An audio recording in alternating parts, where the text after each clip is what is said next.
Des révélations graves des corruptions portées sur les Wazalendo de la part de leur porte-parole civil. Reki Paluku les accuse d'avoir été corrompus pour faciliter l'attaque de la ville de Goma. C'est grâce au commandant de la 34e région militaire, le général-major Mpezo, que cette aventure de mauvais goût a été déjouée, affirmé Patrick Reki Paluku. Tout à fait, c'est ce que nous avons détecté pendant que nous sommes en train de militer contre l'agression du groupe rebelle M23 Rwanda, parce que vous savez, l'ennemi a pu échouer à progresser.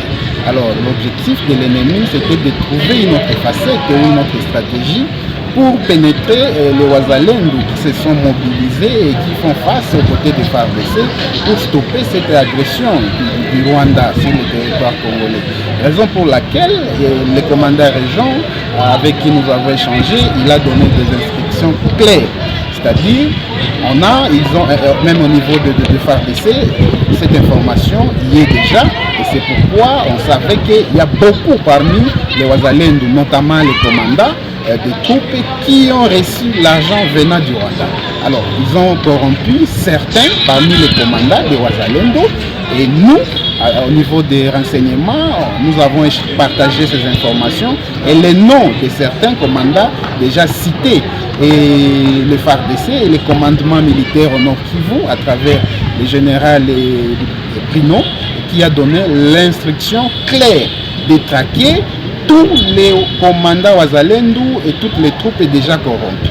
Et vous avez suivi, il y a quelques moins d'une semaine, il y a une équipe d'un certain Jésus Zembezembe qui avait reçu aussi de cet argent du groupe de M23 Rwanda, a été traqué et sa défense a été détruite totalement.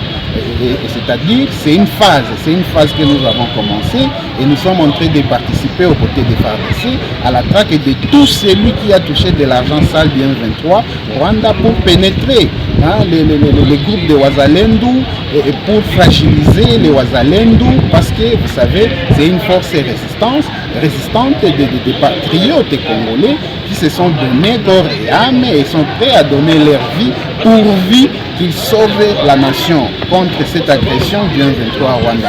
Il s'exprime sur les conditions pour un Muzalendo qui désire circuler en ville. Et ils sont déterminés, voilà raison pour laquelle maintenant il y a l'ordre qui a été donné que chaque Muzalendo doit être identifié. C'est-à-dire, tu ne peux plus t'appeler Muzalendo si tu n'as pas une carte d'identité de ton unité.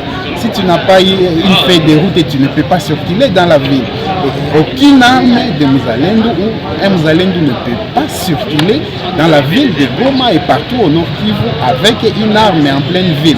C'est strictement interdit. Ce sont des injonctions claires qui ont été données pour lutter contre le banditisme et l'infiltration que nous sommes en train de détecter au sein des Wazalendo.